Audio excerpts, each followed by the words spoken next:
Part 2 of Federalist 55.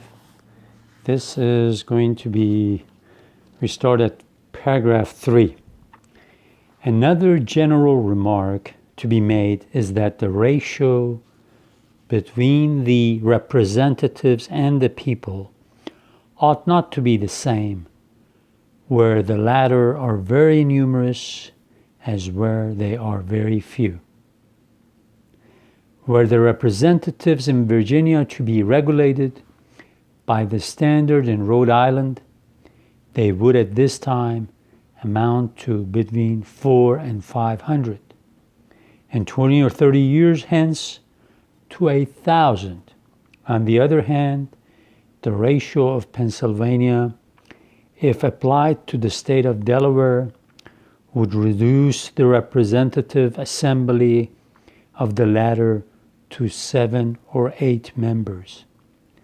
Nothing can be more fallacious than to found our political calculations on arithmetical principles. 60 or 70 men may be more properly trusted with a given degree of power than 6 or 7, but it does not follow that 600 or 700 would be proportionably a better depository. And if we carry on the supposition to 6,000 or 7,000, the whole reasoning ought to be reversed. The truth is that in all cases a certain number at least seems to be necessary to secure the benefits of free consultation and discussion, and to guard against too easy a combination for improper purposes, as on the other hand, the number ought at most to be kept within a certain limit in order to avoid the confusion and intemperance of a multitude.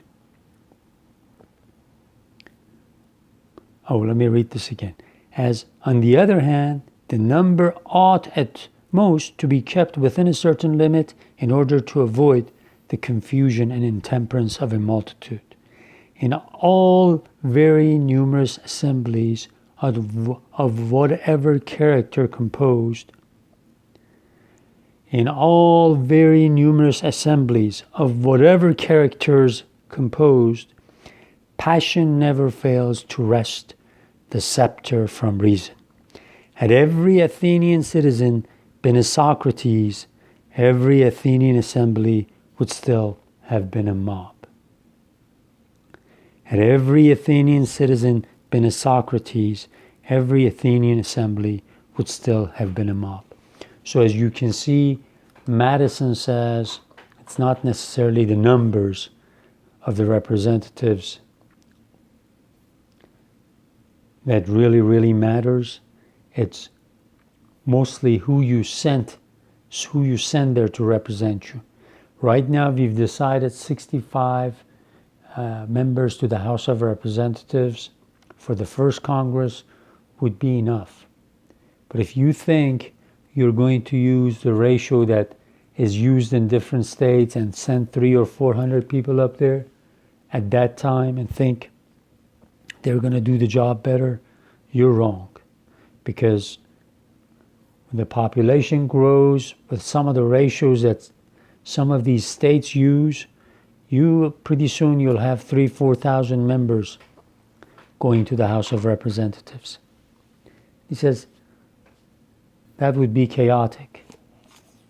Nothing can get done.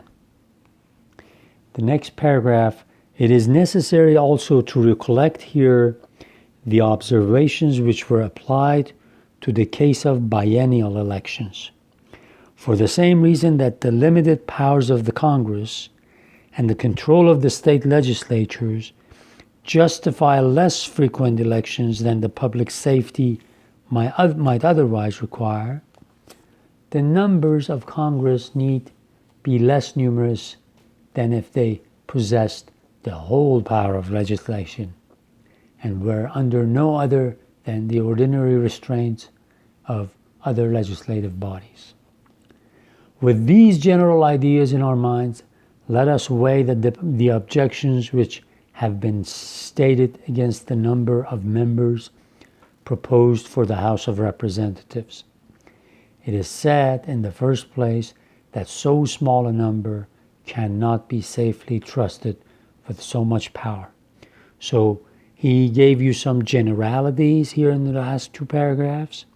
And remember, in paragraph 1, he said there are 4 categories of objections that they have to this number 65.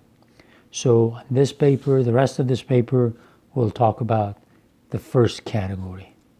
Why so few, according to what they say, why as few as 65 are going to the Congress, the first Congress. The number of which this branch of legislature is to consist at the outset of the government will be 65.